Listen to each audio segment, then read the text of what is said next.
série que eu estou, no mês passado, trouxe o primeiro sermão dessa série de Doutrina Reformada, falando sobre as Escrituras, e o segundo estudo de hoje, eu quero hoje trazer sobre a doutrina sobre o ser de Deus, mas eu quero, com essa doutrina, eu quero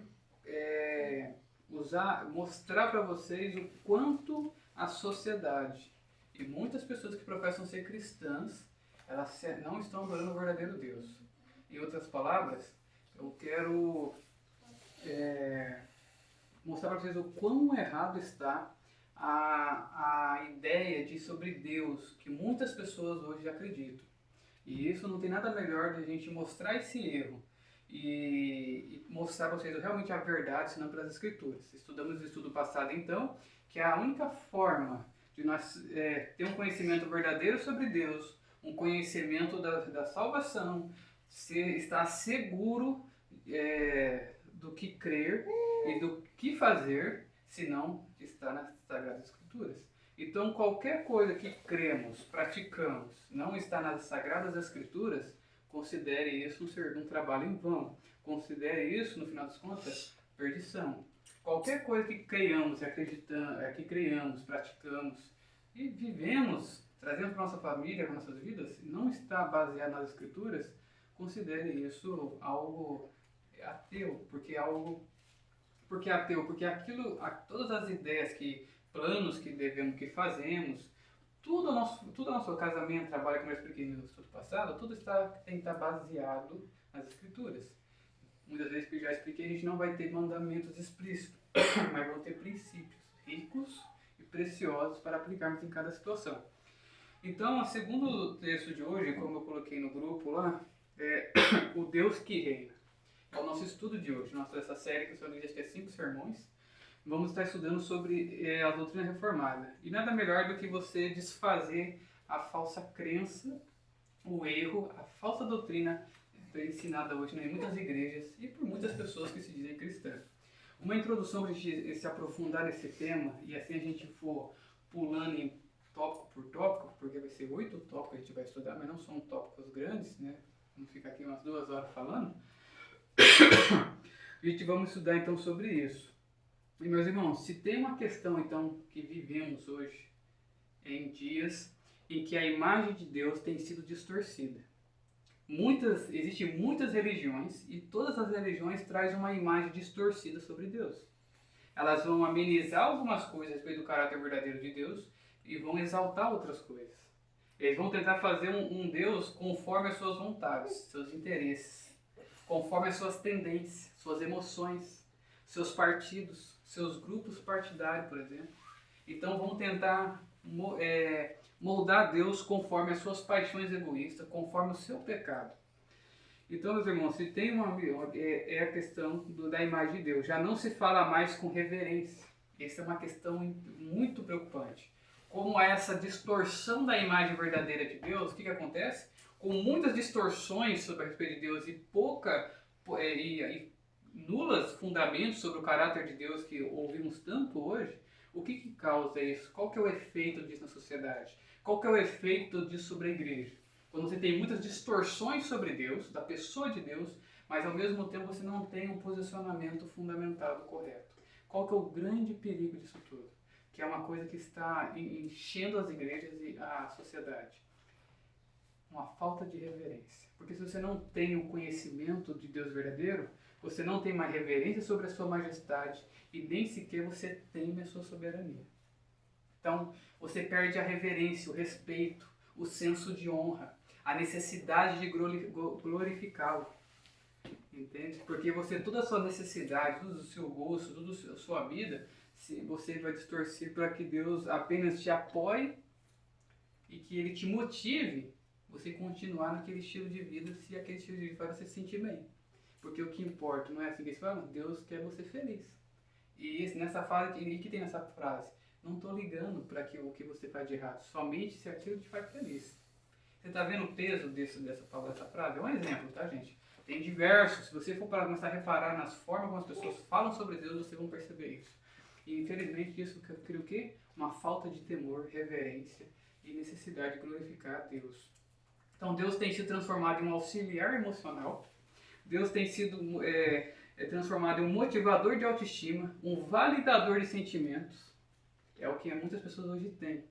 Mas isso não é o Deus da Escritura, é uma idolatria moderna. E aqui eu quero mostrar para vocês que a idolatria moderna hoje, a idolatria sempre foi a mesma coisa. A questão é o que? Não estamos mais, as pessoas não estão mais adorando gesso e barro, mas é um Deus criado com sua mente e seu coração. Tem uma frase tão assim, que o Calvino, quando disse que o coração do homem é a fábrica de ídolos, ele está dizendo isso. Essa frase ela se aplica perfeitamente na situação e no estado que estamos. Não estou falando que isso é um problema só da nossa era, uma situação apenas da nossa geração. Isso já veio começando lá de trás até hoje. E isso intensificou muito mais, eu estou dizendo aqui. E essa frase que Calvino, ela reflete muito bem a situação que a igreja se encontra hoje. Estão adorando não a uma estátua, mas estão adorando um Deus imaginário. Um Deus criado com o coração pecaminoso do homem. Então, na raiz dessa confusão toda, meus irmãos, está o desejo do homem caído. O desejo do homem caído em moldar a Deus em sua imagem. Conformar, aquilo que eles falam, que é onde a gente tem aquela ideia de Deus transformar o ser humano à imagem e semelhança do seu filho, o que está acontecendo é o quê? Transformar a Deus à imagem e semelhança do homem. É o que tem acontecido hoje. Ele pega Deus e transforma no que o homem é. O correto é o que? Deus pegar o homem e transformar como ele é. O padrão está sendo ultimamente usado é o homem. É o seu coração. É a sua mente. É os desejos.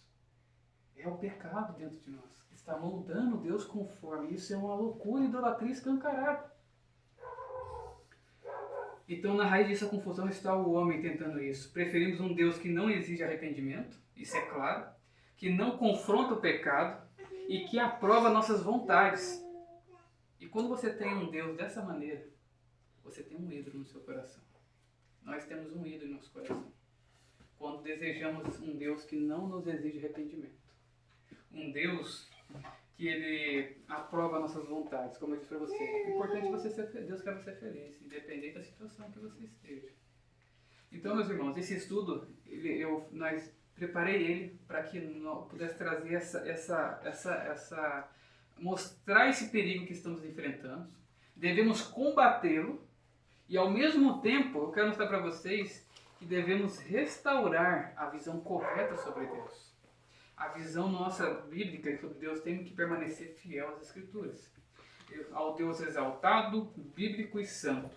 O Deus verdadeiro que reina de forma soberana sobre todas as coisas. Ele é infinito em majestade, justiça e glória. Esse é o Deus da Escritura. Ele não depende de nós em nenhum momento. E nunca vai depender. Como eu disse uma vez no estudo, de domingo de manhã, Deus não criou eu e você porque Ele precisa de nós. Deus criou eu e vocês para Ele revelar a sua glória para nós. Deus não tem necessidade de receber louvor, mas Ele quis criar a criatura pelos seus fins e para que as suas criaturas contemplassem o quanto Ele é glorioso e majestoso. Ele não está exigindo admiração, Ele não está necessitando de admiração, porque Ele em si só é autossuficiente, Ele não necessita de nós. Então, meus irmãos, todos nós devemos depender de Deus inteiramente.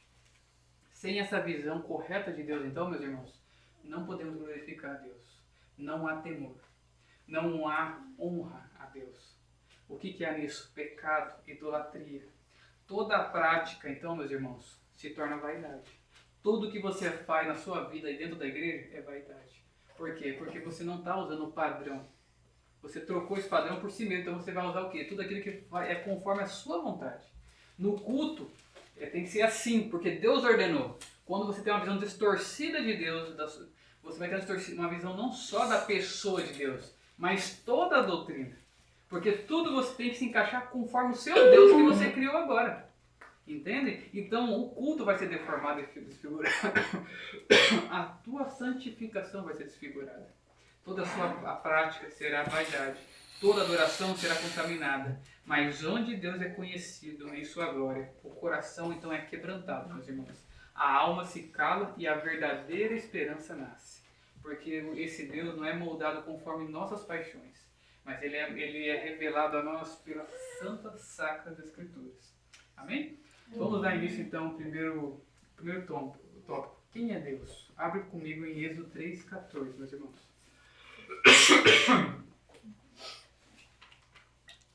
13.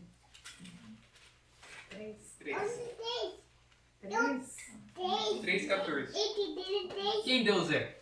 Como que Deus se apresenta a nós? Quem trouxe conhecimento de quem é Deus? Foi o homem? Foi Moisés? Ou Moisés inventou esse ser todo-poderoso, majestoso, glorioso?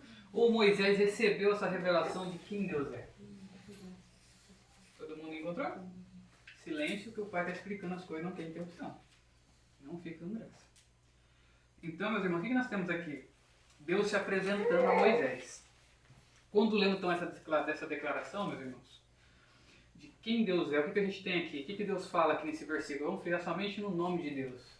Eu sou o que sou. Correto? Está no texto? Quando Moisés pergunta, está para ser enviado para o Egito, para libertar o povo, ele fala, mas quem eu falarei a eles? Quem é o Senhor para que eu possa falar para eles? Quem está me enviando? E ele fala, eu sou o que sou. É o que o texto fala. Deus está nos falando que eu sou.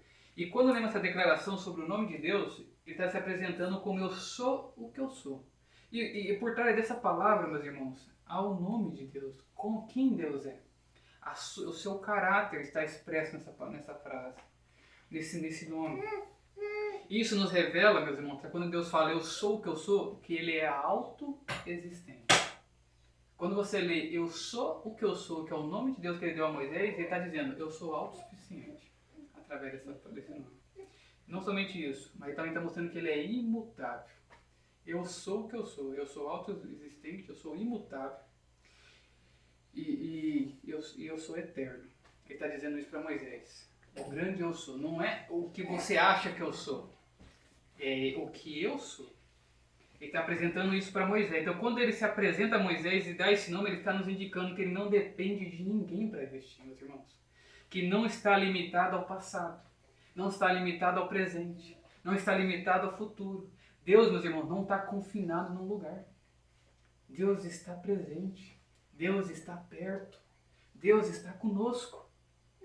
Deus não é aquele Deus que deu corda no mundo e abandonou as coisas e se viram. Não, meus irmãos, quando Deus está apresentando a Moisés, ele está se apresentando como o grande eu sou. Eu sou o que eu sou. Então, meus irmãos, Deus não está confinado num lugar específico. E para concluir esse pensamento, ele não depende de qualquer criatura, não depende do espaço, muito menos do tempo. Deus, essas coisas não podem limitá-lo, muito menos aprisioná-lo. Deus, ele é antemporal, ele é acima de tudo. Nada segura esse Deus. Então você percebe que quando ele se apresenta a Moisés, ele se apresenta dessa forma. Eu sou o que eu sou. Calvino, comentando isso, ele fala assim, meus irmãos, que Deus não pode ser contido pelos limites do entendimento humano, justamente porque sua essência transcende todas as coisas visíveis e temporais. Por isso, para Israel e para nós, esta revelação significa, olha o que eu vou falar, o que significa essa revelação? Deus não passa, Deus não acaba, Deus não está limitado e Ele é para sempre e para todas as gerações.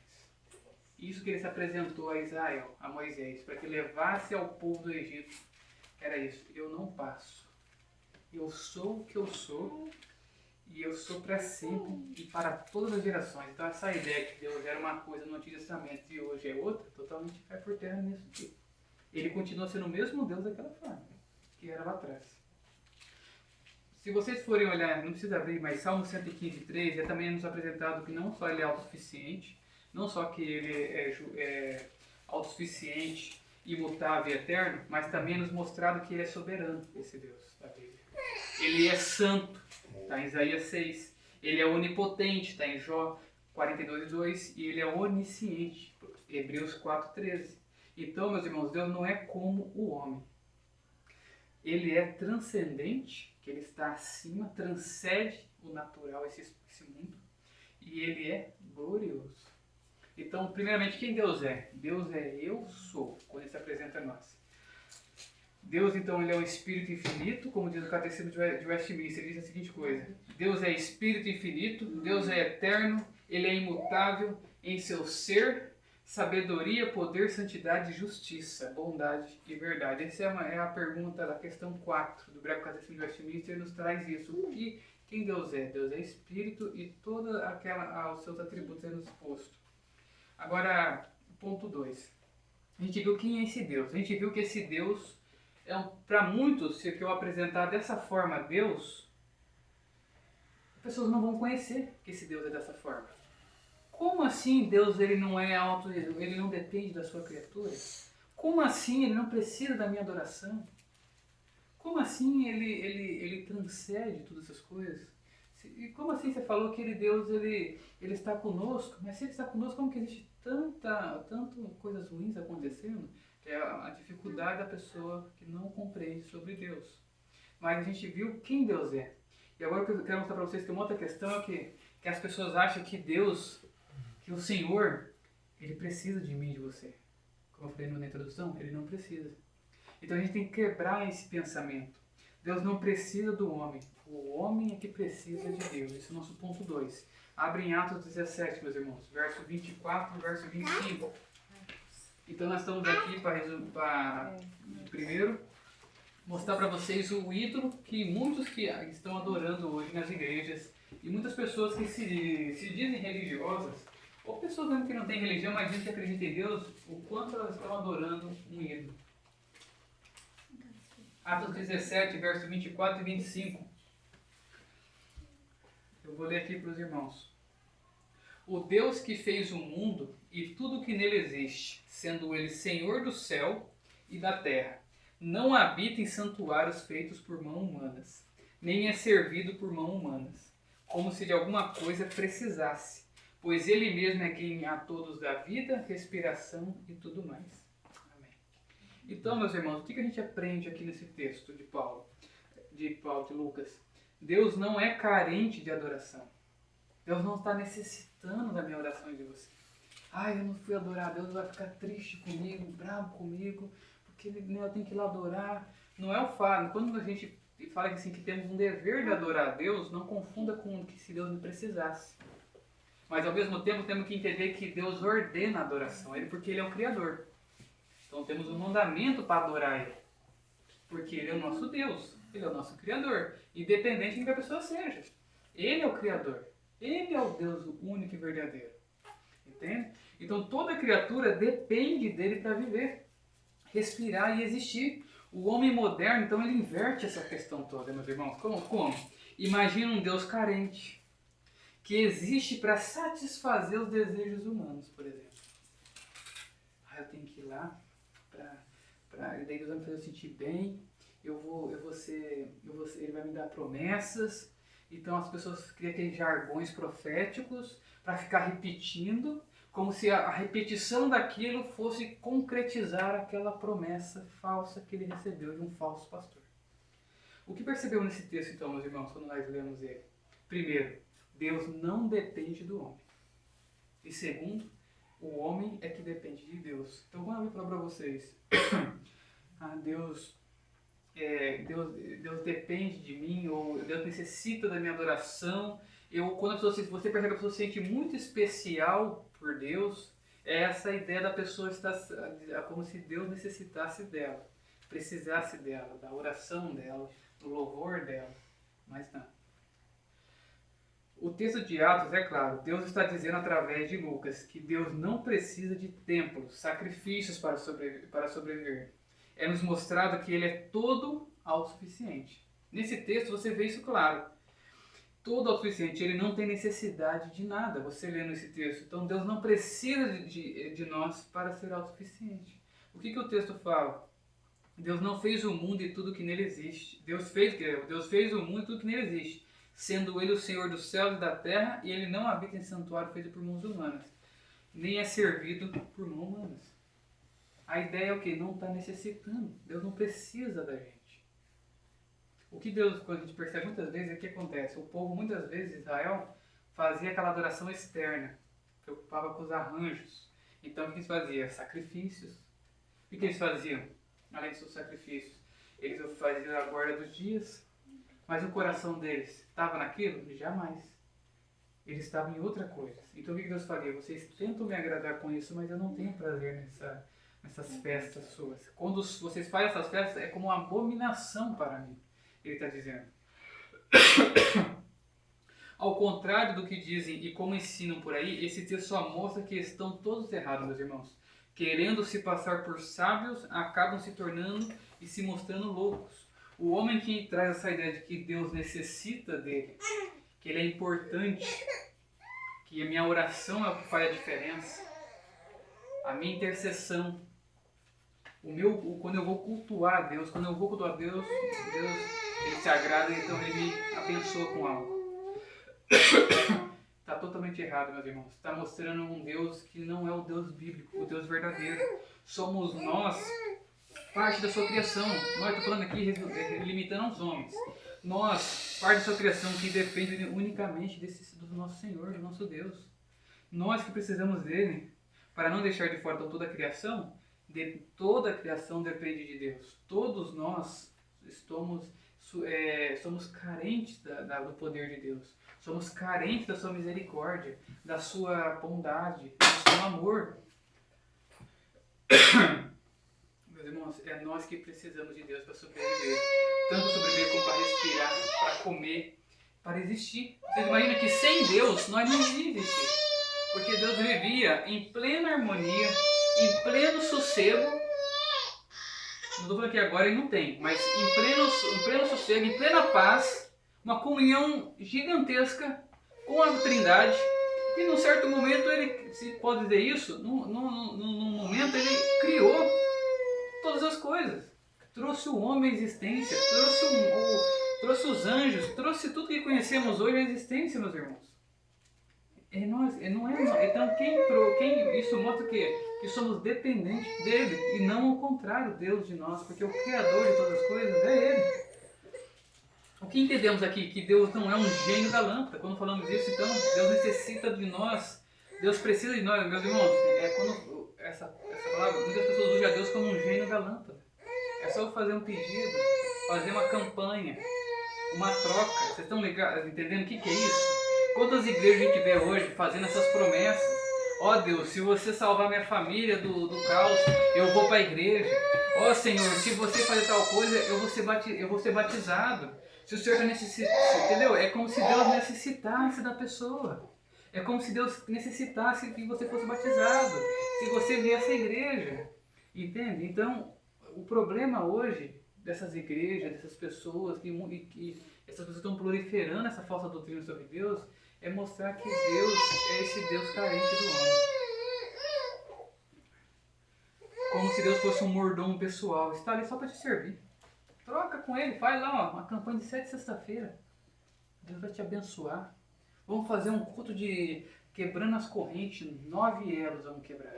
Cada terça-feira vamos fazer um culto de libertação aqui para quebrar essas correntes. Gente, isso nada mais é de uma visão distorcida de Deus. Nem mesmo um Deus feito, muito menos um mordomo pessoal, nem mesmo um Deus feito para realizar desejos e carência humana, meus irmãos. Então esse Deus que nos é apresentado é o Deus que é carente do ser humano, vamos usar essa palavra, porque pelo que as pessoas explicam para a gente e tentam ensinar, é o quê? Faz uma promessa a Deus, se acontecer tal coisa der certo, você faz isso. Então vamos barganhando com ele. Essa é a forma que muitos usam. Então eu quero mostrar para vocês que o centro de tudo, então, meus irmãos, do culto, o centro das nossas vidas, o centro do universo, todas as coisas, meus irmãos, é Deus. O universo inteiro gira em torno de Deus e não em torno de nós. Deus não está lá esperando nós fazer uma promessa. Deus não está lá de forma amedrontada, com medo ou ansioso para ter contato conosco. Não, meus irmãos. Nós devemos ter reverência e respeito, honrar esse Deus. A sua criação foi feita para Ele e não para nós. Nós não sustentamos, mas é Ele que sustenta todos e todos. Deus existe não para nossas realizações pessoais. Deus não existe para agradar você e eu. Deus não está preocupado. Deus vive para receber glória. Nós vivemos para glorificá-lo. E ao contrário, Deus não vive para satisfazer o nosso ego, mas nós existimos então, com nossas vidas, para glorificá-lo. Terceiro ponto, meus irmãos. Deus reina sobre tudo com poder e justiça. Abre comigo para mim em Provérbios 16:33, meus irmãos. Terceiro ponto. Deus reina sobre tudo com poder e justiça. Aqui é uma mensagem, um ponto tanto consolador, meus irmãos, como libertador. Nada escapa do seu governo, meus irmãos. Nada escapa do seu governo. Aqui Provérbios 16:33. As pessoas podem lançar a sorte, mas quem determina os resultados é o Senhor. Na área vai estar praticamente uma palavra só mudada. Eu só estou usando a NVT aqui para expressar melhor esses versículos. As pessoas podem lançar a sorte, mas quem determina o resultado é o Senhor. O que esse texto está enfatizando aqui, meus irmãos? Soberania. Governo. O que acontece? Quem lança aqui envolve tanta responsabilidade humana como o poder, o atributo do Senhor. O Daniel 4:35, não precisa abrir, meus irmãos, diz assim: comparado a eles, os habitantes da terra são como nada. Ele faz o que quer entre os anjos do céu e entre os habitantes da terra. Ninguém pode detê-lo, nem lhe dizer por que faz essas coisas. Olha só, Deus se mostrando grandioso, governador e um rei. Nada pode pedir sua mão no seu querer. Efésios 1:11, que é um versículo clássico, ele fala assim: além disso, em Cristo, nós nos tornamos herdeiros de Deus, pois Ele nos predestinou conforme seu plano e faz que tudo ocorra de acordo com sua vontade. Amor, deixa eu distrair, não? Então, meus irmãos, o que esse texto está nos mostrando? Que Deus é soberano sobre tudo. Deus está governando tudo. E quando falamos de Deus, como eu disse para vocês no começo, não é somente soberano esse Deus, mas esse Deus ele é justo, esse Deus ele é santo. O que eu quero trazer com vocês? Que devemos nos consolar com essas palavras, que é Deus que governa a nossa vida. É Deus que está governando a história. É Deus que está sustentando todas as coisas. Porque se fosse nós, criaturas egoístas, pecaminosas, odiadores de Deus, esse mundo estava destruído. Nem sequer estaríamos existindo. E no Salmo 97:1 é nos falado um cântico que fala assim, o começo dele, só o primeiro: o Senhor reina. O Senhor reina, o Senhor, regozije-se a terra e alegre-se em muitas ilhas. Ilhas aqui podem ser terras, nações. Mas aí o que ele está dizendo é: reina o Senhor, é o começo. E através dessa pequena frase, reina o Senhor, é algo muito importante para eu e vocês entenderem aqui. Porque esse versículo mostra algo em comum. Deus está no controle de tudo. Deus, ele está no controle, de tudo. Ele está tanto no controle das coisas boas, como nas coisas ruins que acontecem. Tudo, meus irmãos, na face da história está se movendo conforme a sabedoria de Deus, o plano de Deus. Tudo que acontece em nossas vidas, ao nosso redor, está sendo governado por Deus Todo-Poderoso. O Deus soberano. Ele está permitindo que aconteça essas coisas. E o magnífico de tudo isso, meus irmãos, olha que interessante, o consolo desse salmo nos mostra uma ordem que temos, é que se alegre, regozije. Olha o começo do verso. Vocês podem abrir no Salmo 97:1, ele fala: reina o Senhor, regozije-se a terra. A ordem é para a gente se alegrar. E vocês entendem que a terra aqui não é apenas o povo de Israel, meus irmãos, mas é a terra na sua totalidade.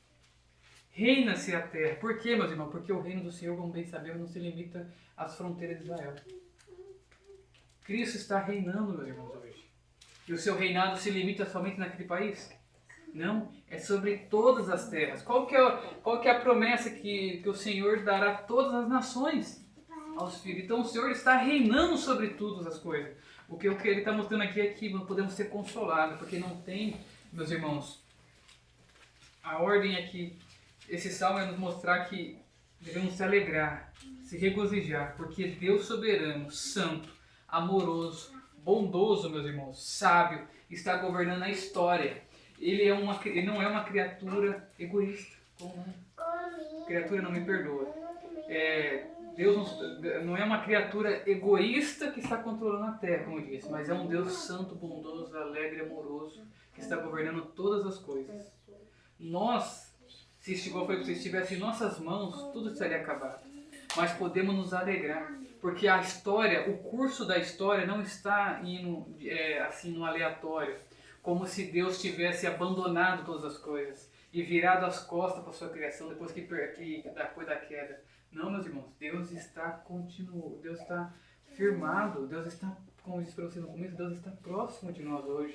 E esse versículo nos consola, porque Deus é nos apresentado, não está distante.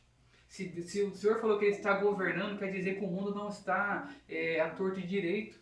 Quer dizer que o mundo não está de uma forma assim deliberada, sem regras. Como se tivesse um carro solto sem motorista, assim, um carro, como diz, desgovernado. O mundo não está dessa forma. O mundo está sendo dirigido por Deus. Então, todas as criações, todas as coisas, meus irmãos, está sendo caminhando conforme Deus quer. Como se estiver sem reinado, não tem o reinado aqui quer dizer que o reino dele não se limita somente a Israel, como eu disse no começo, mas a todo o planeta. Deus está reinando. Pessoas cristãos, talvez no futuro, vão testemunhar todos os reinos da terra sendo de uma forma assim, sendo conquistada, de forma, como você falava assim, consumada. Cristo já está reinando. Então, Deus está reinando. O que a gente vai ver na segunda vinda é quando isso tudo estiver já conquistado de uma forma visível. Iremos contemplar essa grande maravilha do Senhor, está no controle de tudo. Não vai ter inimigo do Senhor, como a gente sabe, que ainda esteja de pé. O último, que como a gente já estudou com o Leão, é a morte. Todos esses outros inimigos serão derrubados. E o reinado do Senhor, por mais que hoje, meus irmãos, por mais que hoje muitos lugares estejam hostil ao cristianismo, mas Deus ainda por meio, naquele local, se tiver um cristão, até mesmo Ele está controlando, Ele está guiando. Aí não é porque não tem presença do cristianismo, ou é muito fraca, que Deus não esteja no controle. Deus está com tudo sendo conduzido para a história. Então a gente não vai ver muita coisa que pode se desenvolver ao longo do tempo. Mas a gente pode ter certeza disso, que Ele está reinando. O Senhor está guardando. Nada se mostra longe o bastante que Ele não possa reinar e governar. E por isso Ele fala, o Senhor reina, se alegre. Porque não há lugar que o Senhor não esteja governando. O quarto ponto, rejeitar a soberania de Deus é idolatria. Vocês sabiam disso? Quando eu rejeito a soberania de Deus, que eu falo, Deus não é soberano na minha vida, você está criando um falso Deus na sua vida. Quando uma pessoa diz para nós assim, Deus governa tudo, mas na minha vida não. A minha vida quem manda sou eu. Quando é dessa forma, idolatria. O texto em Romanos 1, meus irmãos, abre lá, Romanos 1, verso 21 ao 25.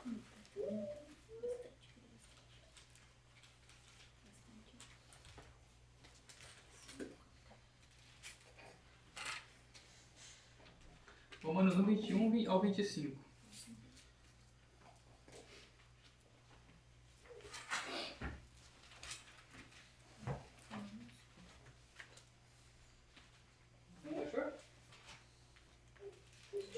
Diz assim, porquanto, tendo conhecimento de Deus, não o glorificaram como Deus, nem lhe deram graças, antes se tornaram nulos em seus próprios raciocínios, obscurecendo-se-lhe o coração insensato. Inculcando-se por sábio, tornaram-se loucos, e mudaram a glória do Deus incorruptível em semelhança da imagem de homem corruptível, bem como de aves, quadrúpedes e répteis. Por isso, Deus entregou tais homens à imundícia, pela concupiscência do seu próprio coração, para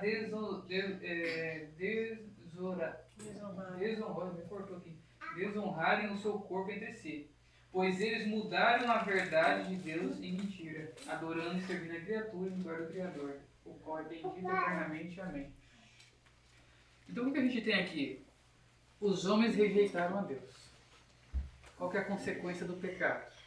Os homens se afastaram de Deus e agora buscam criar um Deus conforme os desejos do seu coração. Foi o que a gente está. É o tema base da gente na nossa pregação de hoje.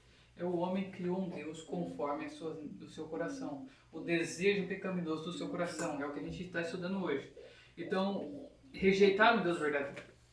Todo ser humano tem conhecimento que existe um Deus. Mas o que eles fizeram? Rejeitaram o verdadeiro. Não quiseram seguir. Porque esse Deus exige arrependimento. Esse Deus exige o quê? Fé no Salvador. Esse Deus mostra que o homem está numa condição incapacitada de salvação. E sem pagamento pelo pecado não há comunhão com Deus. O homem criou um Deus para si que aceite ele da forma que ele é. Que não exija dele arrependimento. Que ele por si mesmo consiga conquistar sua salvação. Então os homens, eles rejeitaram a Deus, o Deus verdadeiro, e criaram uma imagem segundo o seu coração. E aplicando a nossa cultura, um Deus, meus irmãos, a cultura moderna quer uma fábrica de deuses, um Deus útil, um Deus emocional, um Deus revolucionário. Sabia que isso é idolatria?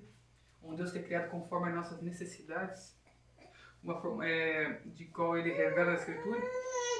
Stephen Charnock, um puritano, dizia assim: quem adora um Deus segundo os seus próprios pensamentos, adora uma criatura de sua própria fabricação. Então o que o homem fez? Lembra que eu falei para vocês? Eles não criaram mais um gesso e um barro, mas agora criaram um Deus segundo o seu pensamento e o seu coração. Vamos criar um Deus que não nos condena nos pecados. Vamos criar um Deus que apoia nossas agendas humanitárias com a sociedade. Um Deus que ele não fala que é errado a mulher ser pastora. Um Deus que não ensina, um Deus que não vai contra a ideologia de gênero. Um Deus que apoia o casamento entre dois homens. Um casamento entre duas mulheres.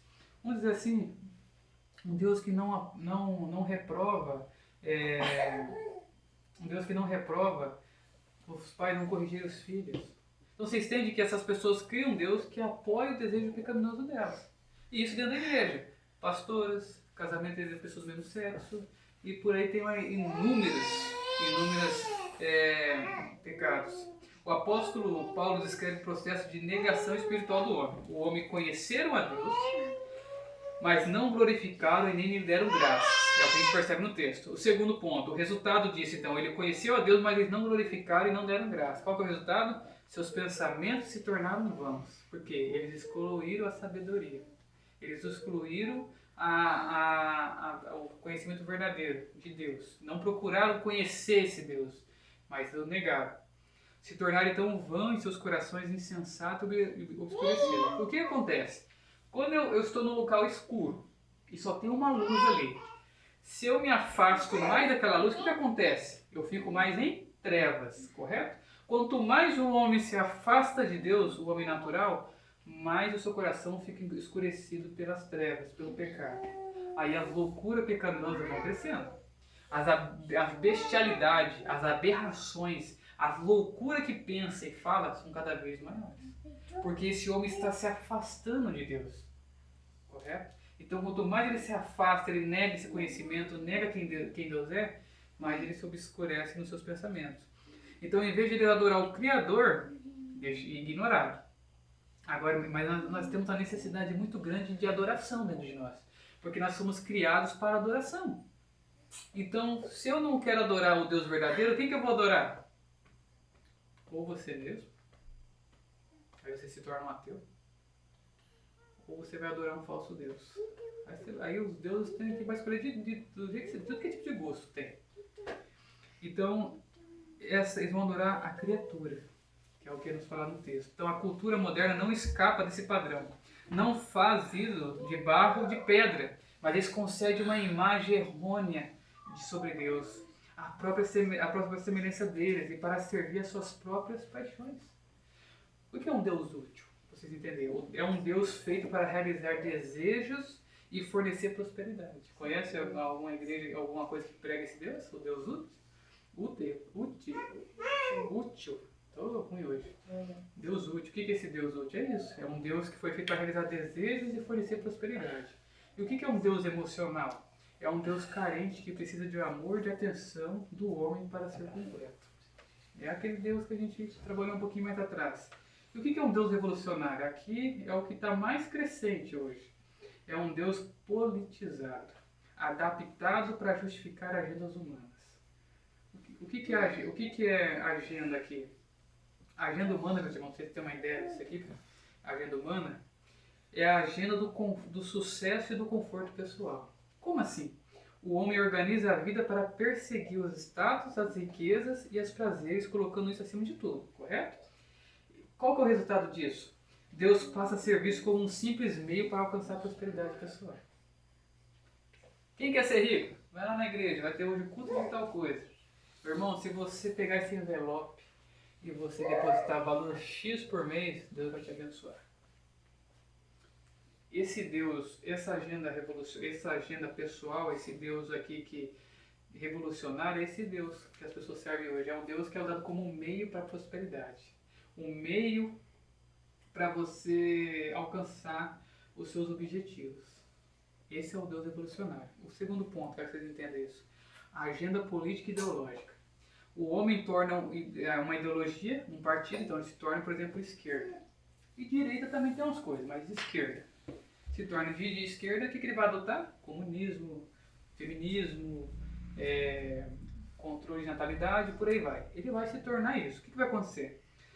Ele vai se pôr a uma causa social. Prioridades absolutas acima da vontade e da glória de Deus. Isso vai ser o Deus dele. Qual que é o resultado disso? O resultado é isso. Cria uma imagem de um Deus que legitima suas lutas e não confronta seus erros.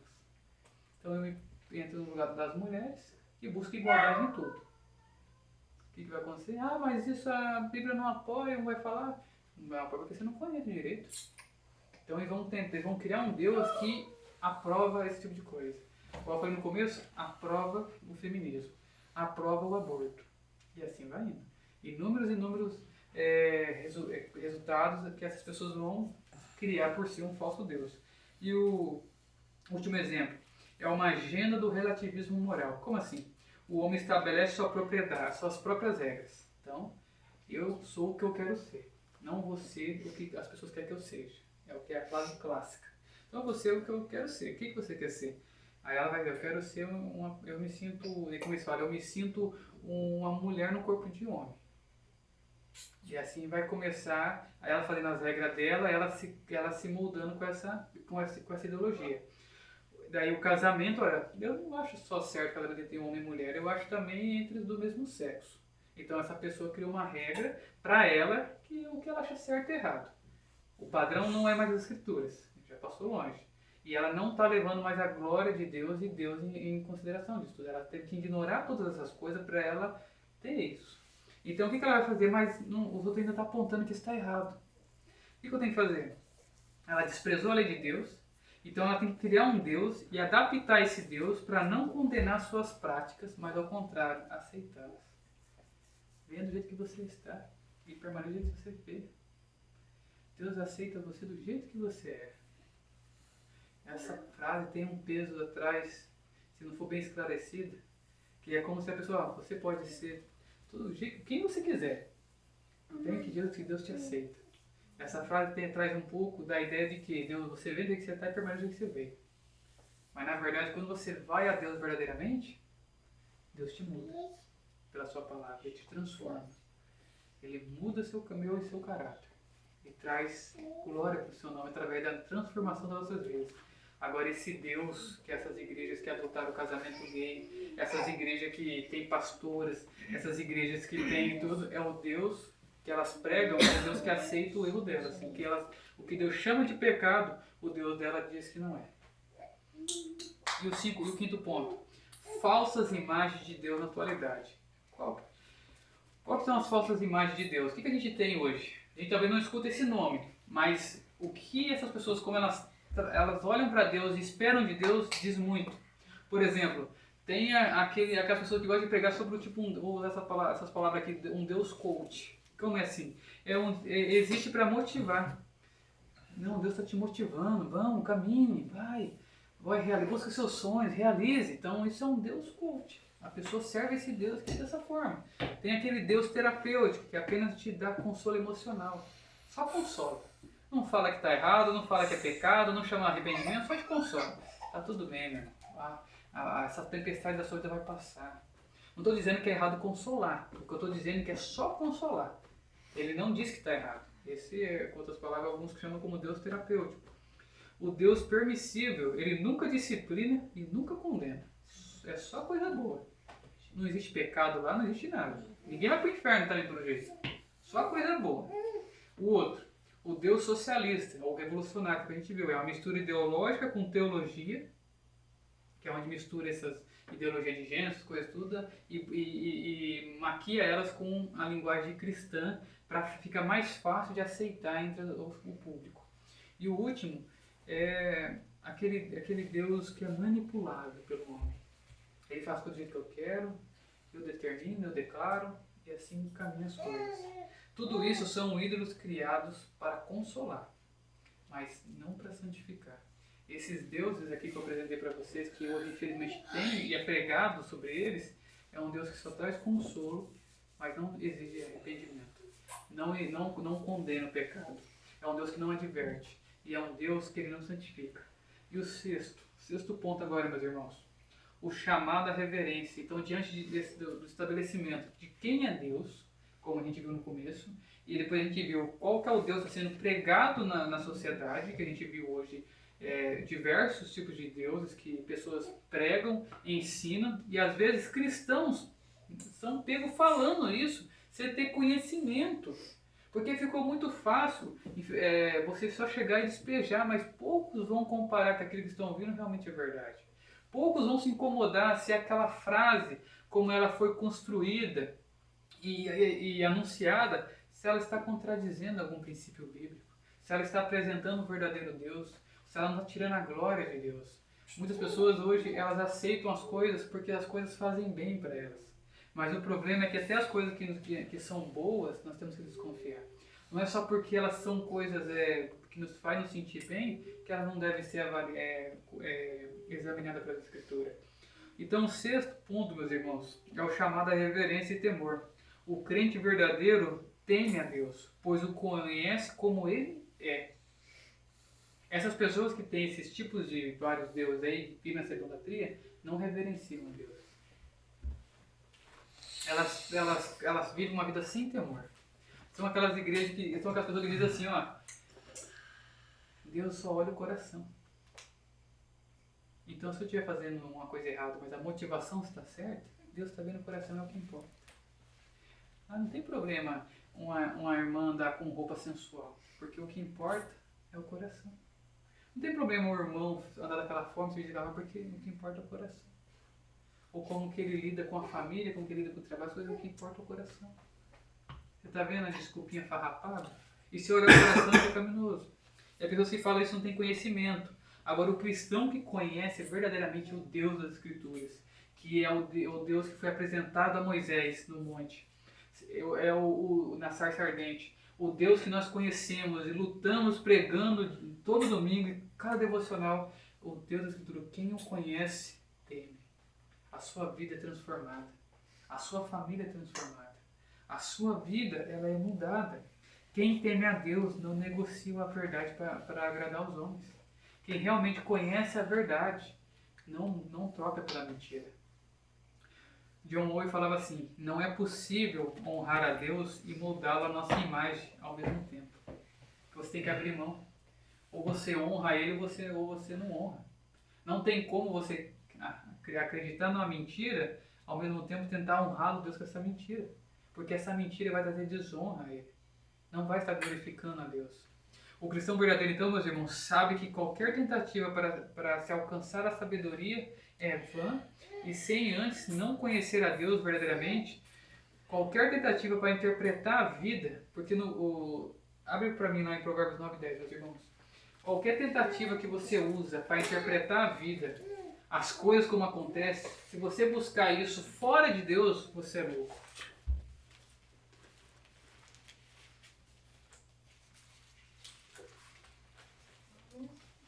Provérbios 9, verso 11.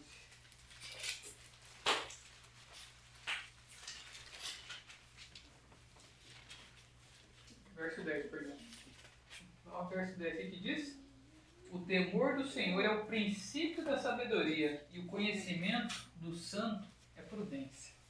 O texto está trazendo para a gente que o cristão verdadeiro, ele sabe, então, que qualquer tentativa para alcançar a sabedoria é vã.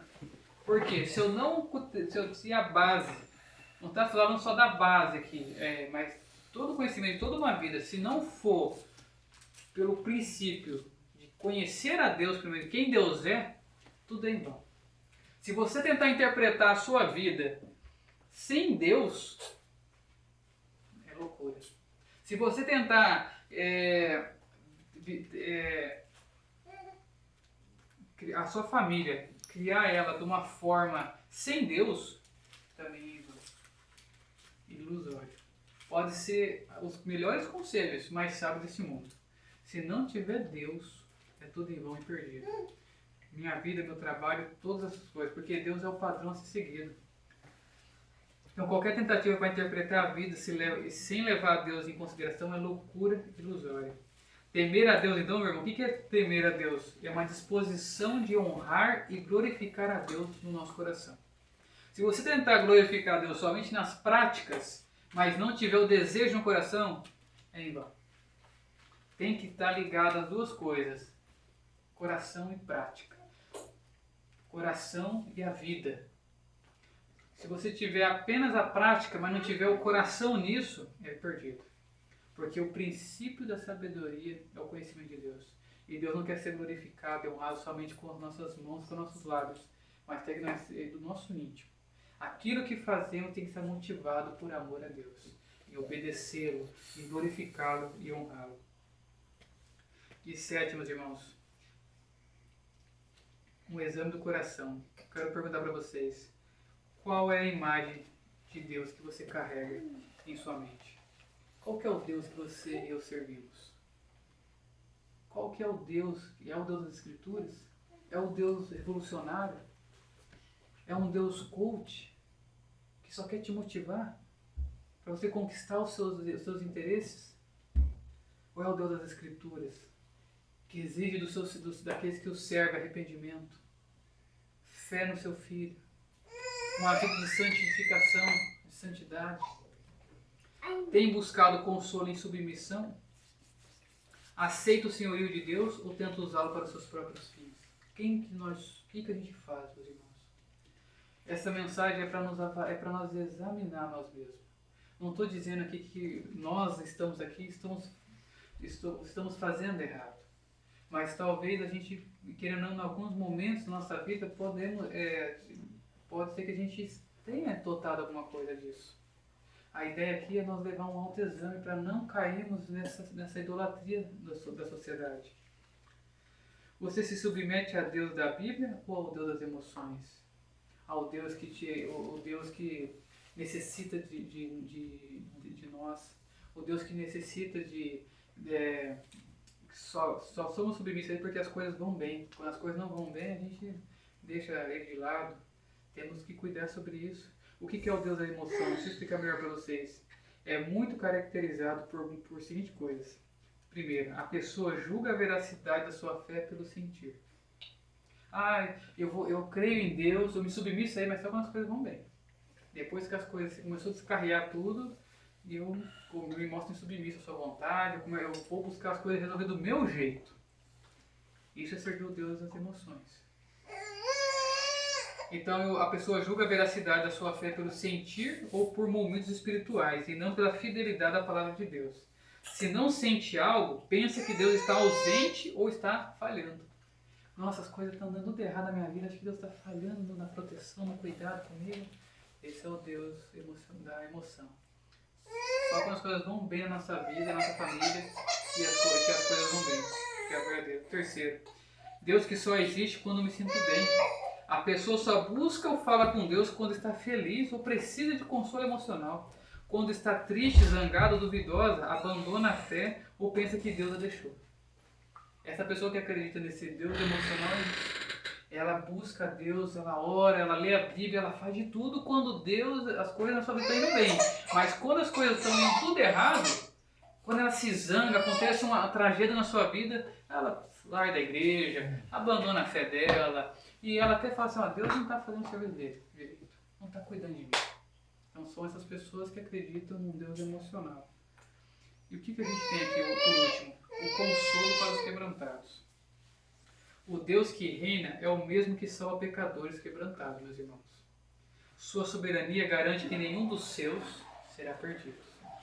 Seu trono é de justiça e graça. Isso está em Hebreus 6,16. Quem se humilha diante dele encontra refúgio eterno.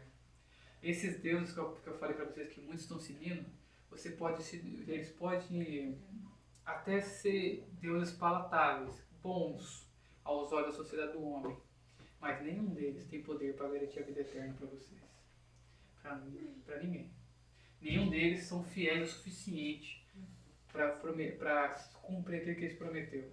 Mas o Deus das Sagradas Escrituras, que assenta no trono de justiça e graça, ele nos dá uma grande palavra. Abre comigo em Hebreus 4,16, para vocês entenderem.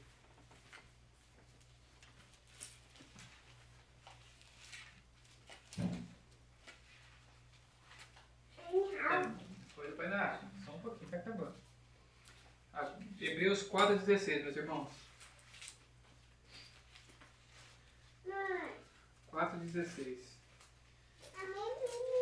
Diz assim a palavra de Deus: Acheguemo-nos, portanto, confiadamente junto ao trono da graça, a fim de recebermos misericórdia e acharmos graça para socorro em ocasião oportuna. Olha que Deus está nos falando, meus irmãos. Acheguemo-nos, portanto, confiadamente junto ao trono da graça, a fim de recebermos misericórdia e acharmos graça para socorro. O Deus das Escrituras, o grande eu sou o que eu sou, ele fala para nós, os que estão quebrantados, que têm o coração na sua palavra, acheguemos ao trono da graça, confiadamente para receber misericórdia. Ele não está dizendo que talvez você receba misericórdia, não está dizendo que talvez você receba graça, talvez você seja salvo, mas está dizendo confiantemente você chegue ao trono da graça que vocês serão salvos. Mas para isso, temos que ter um coração quebrantado. Um coração que reconhece o quão pecador que somos, que necessitamos da graça, da salvação do Senhor. E a conclusão, meus irmãos, se Deus não precisa de nós, mas nós dependemos totalmente dele. Deus se mostrou aqui que ele é autossuficiente e totalmente dele, nenhum lugar poderia, que lugar então dentro de nós pode ficar o orgulho? Se nós temos essa declaração clara, meus irmãos, que Deus não depende de nós, aonde está o orgulho humano nisso tudo? Aonde o homem vai se orgulhar que Deus depende de alguma coisa? Em lugar nenhum. Porque Deus, ele é autossuficiente, poderoso, majestoso, e nós é que somos dependentes dele. Para o homem isso é difícil ele aceitar, e o homem natural é impossível ele aceitar que somos dependentes dele, porque o homem quer ter autonomia, o homem quer ser o seu próprio Deus. E dessa declaração do homem deixa ele mais irritado, porque ele não quer que Deus o sustente e o mantenha. Mas ele acredita que tudo que ele tem, ele possui, é para o esforço dele. Não sejamos então insensatos ao ponto de transformar o Criador eterno numa caricatura feita à imagem das nossas emoções e demandas. Examine nosso coração então, meus irmãos. Vamos aqui 3 pontos. Qual Deus estamos adorando? O Deus das Escrituras, santo, majestoso, digno de toda a glória? Ou estamos adorando um ídolo? Estamos adorando um ídolo revestido de uma linguagem espiritual. Um ídolo, meus irmãos, que justifica nossa agenda pessoal, nossos pecados. Aquele que tem o controle absoluto da história não existe para realizar nossas vontades. mas ele existe para realizar a vontade dele. Amor, contemos um pouquinho. Nós temos nesse momento nós temos aqui também uma advertência, uma exortação também. Arrependermos e nos humilhar.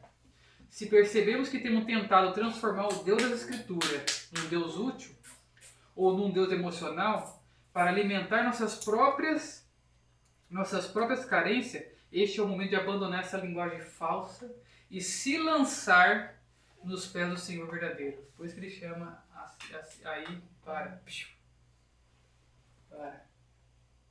Ele nos chama para que nós sejamos ao seu trono da graça. Se nós reconhecemos que nós estamos adorando um falso Deus. Ele não passa, ele não muda, ele não falha, esse Deus que a gente viu. Ele é um Deus todo-poderoso, gracioso e misericordioso. Mas nós temos que entender isso. Mas é Ele quem nos sustenta e é Ele que nos dá respiração. Com isso, meus irmãos, eu chamo vocês a viver para a glória de Deus. Temer ao Senhor não é uma simples sensação, mas é uma simples sensação, uma reverência superficial, foi o que eu disse atrás, apenas de aparência. Mas é uma disposição contínua no meu e no seu coração a honrá-lo com as nossas vidas. Em todo e em qualquer lugar, meus irmãos. De obedecê-lo. Não espere receber nada menos do que Ele mesmo. Esta é a maior dádiva que poderia nos oferecer. O Deus soberano não nos salva para nos tornar servos de nossas próprias emoções, mas para nos tornar adoradores rendidos a Ele. Ele não nos chama para a gente viver de uma forma autônoma. Ele não nos salva para eu e você viver dando ordens para Ele.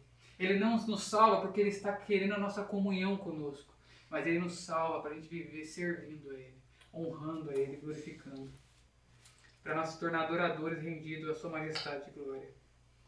Aqueles que não entendem que Deus não existe para revelar suas vontades, jamais conhecerá a satisfação de viver a vontade de Deus. O fim principal do homem é glorificar a Deus e se alegrar em Deus. E o homem só vai se sentir satisfeito completamente quando ele viver uma vida de obediência, uma vida para a glória do Senhor. Enquanto não viver essa vida, meus irmãos, ele vai viver sempre com aquele vazio dentro de si, sempre insatisfeito e sempre tentando preencher essa insatisfação com coisas mundanas, e sempre vai quebrar a cara, porque tudo essas coisas não é o fim porque qual fomos feitos, mas é a Deus. Amém? Amém. Amém. Nós vamos fazer a oração final e aí vai ter aplicação com as crianças. Senhor, nós somos gratos a Ti por nos dar a revelação do Seu caráter, da Sua grandeza, da Sua majestade, Pai. Ó Deus, num tempo que vivemos, onde muitos falsos deuses têm se levantado por pessoas, ó Pai. Muitos têm tido e buscado criar uma imagem falsa do Senhor. Deus, muitas pessoas têm usado e distorcido a Sua palavra para Deus criar um ídolo para si. Um Deus que não traga arrependimento, não chame eles ao arrependimento, que não condene eles na sua prática pecaminosa de vida. Ó Deus, nós somos gratos ao Senhor por quebrantar nossos corações. Ó Deus, somos gratos ao Senhor porque nos iluminou, nos tirou das trevas, nos tirou, Deus, de viver uma vida cega, ilusória, criada pelo nosso próprio pecado, Pai, nesse mundo. Ó Senhor, que a cada dia, conforme fomos estudando e lendo a Sua palavra, possamos conhecer mais e mais o Senhor, Pai, através da única fonte confiável, que é as Sagradas Escrituras, Senhor. Ó Deus, traga arrependimento nos nossos corações, traga, ó Deus, compaixão pelo próximo, para que possamos também, Deus, orar para essas pessoas que estão perdidas, ó Deus, para aqueles os seus eleitos que estão ainda na vida de pecado, Pai. Que possamos pregar para essas pessoas, anunciar o verdadeiro Deus, ó Deus, e reprovar, Pai, toda e qualquer prática que não esteja de acordo com a Sua Sagrada Escritura. Ó Pai, abençoe essa semana, Senhor. Abençoe, Deus, cada um aqui presente. Revele, Deus, mais da Sua glória e da Sua majestade. Em nome de Jesus Cristo. Amém. Amém. Vamos no momento com as crianças.